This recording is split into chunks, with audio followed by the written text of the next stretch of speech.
Next up is the match for the WWE Women's Championship. The champion, Tiffany Stratton, faces off against the many faces of Charlotte Flair. Yeah, I know that is so messed up. That is so messed up. I shouldn't have said that, but it was just um that keeps on giving. Like, okay, this feud has gotten personal.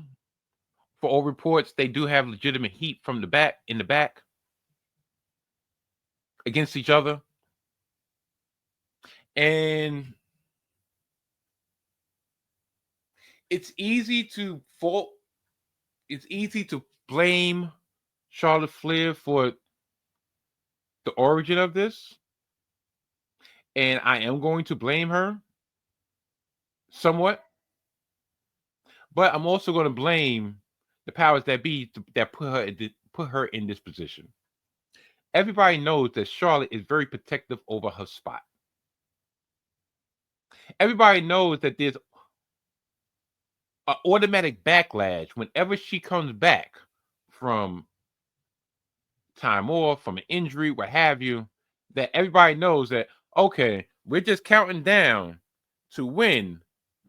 Charlotte not only is going to get a championship match, she's going to get that title around her belt, around her waist. So to build up her return at the Royal Rumble, everybody knew it was a fait accompli that, yeah, Charlotte going to win. Did Charlotte need to win a second Royal Rumble? No. No, she didn't. But she won regardless.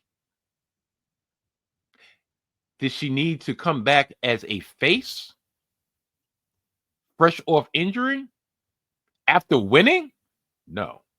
You wanted to have her back as a face, then you have her have heartbreak at the Royal Rumble and climb herself from the bottom back to the top of the mountain. But no, she came back at the top of the mountain. Then you want to know why she doesn't have any sympathy.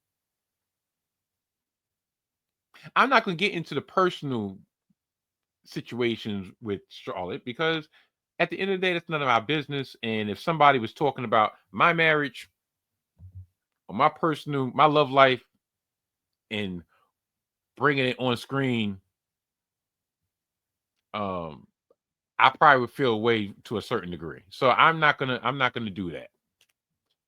I mean, people do know, unfortunately, that her and Andrade divorced a couple months ago prior to her return, and yeah, of course that's gonna be thrown in her face.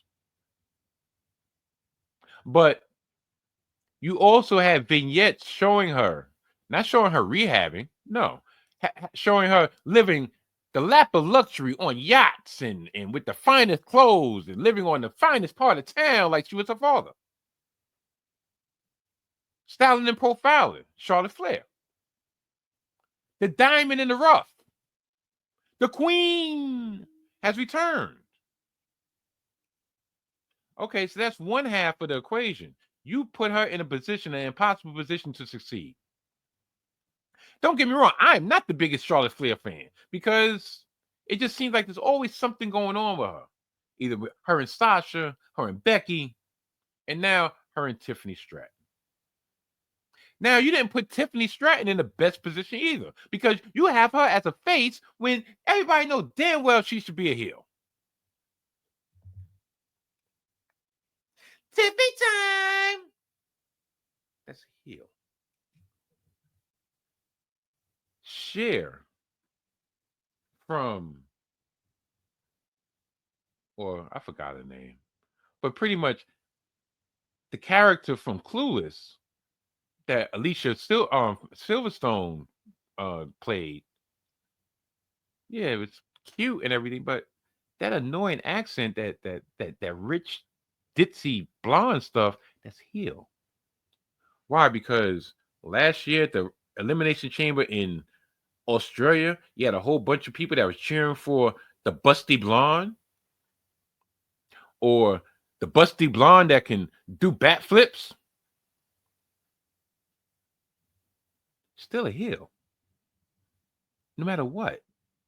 I commend y'all for listening to the audience, but when it makes no sense, or when you're not really getting the context of why they're cheering people on, that's a problem. Her character hasn't changed not one bit. She's still the uppity broad from Minnesota with the championship now. She screwed her best friend. Well, she screwed her friend after her friend, yes, was treating her like shit, but she screwed her friend and took the title from her.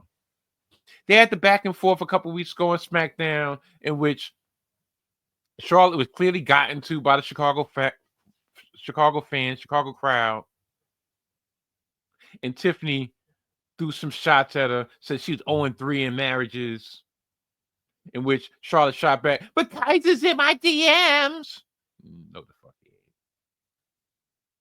ain't. He not messing with no long back. And even he threw shade like, you know damn well I ain't messing with you. I got better taste.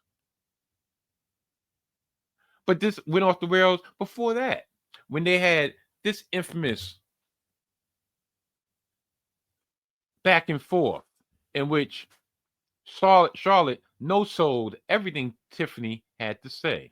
And Tiffany is not experienced enough to think on her feet to put Charlotte in a place, but best believe that second time with shit went off the rails with Ray Barrett in the ring, I wouldn't say commentating, but holding form. She had a couple zingers in the barrel. Charlotte, like I said, has been known to hold on to her spot. Charlotte, unfortunately, doesn't like putting people over. Legitimately over. I'm not talking about losing. That's another thing. She just like putting people over because he feels like that would diminish her spotlight, her star. If Charlotte lowered, all right, 5 years ago, Charlotte, quote unquote, lowered herself down to go get the NXT championship because that's one championship she never got. And she went to NXT in the pandemic and wrestled and did not put over not one female on that roster. Not only that, when she lost the championship, she did not lose it back to Rhea Ripley. Rhea Ripley was the one who got pinned by Io Sky. And then she went back up to the main roster, but put nobody over. Conversely, Becky Lynch, when she was getting a lot of feedback, backlash, so forth, she went down to NXT. And yes, she did win the the NXT championship. But in the course of her time at NXT, she had 2 to 3 matches with Tiffany Stratton that solidified her as a star on the rise. And upon her exit, she put over Lyra Valkyria and tried to solidify her as a star on the rise. And then she came back up to the main roster. Those are 2 examples with varying degrees of success. Charlotte down here, Becky up here. Everybody want to know why Becky didn't come back. Becky was like, I see how y'all booking these people. No. Guess what? I'll come back when I'm ready. I don't have to come back. I'll come back when I'm ready. When y'all get your shit figured out, I'll come back. Oh, you want me to come back the same time as Charlotte? So I can play second fiddle? No. I'm big time Bex, bitch. Don't come back. I don't come back second fiddle to no one. So when y'all get everything settled out and have a particular plan in place for me, that's when I will come back. Which is kind of screwed Lyra over because I believe from what I read and heard, that was supposed to be one of the feuds going into WrestleMania for the Intercontinental Championship, but I will get there soon enough. So who do I think is going to win this match? I think Charlotte's going to win. I feel that Tiffany should win, needs to win, must win. Because if you allow what's happened over the last month and change. Unfortunately, when you have seniority, when you have tenure, you have to be held to a higher standard. So if shit goes off the rails, guess what? You're the veteran. You're the one who's supposed to hold shit together. Instead of just, oh, wasn't me.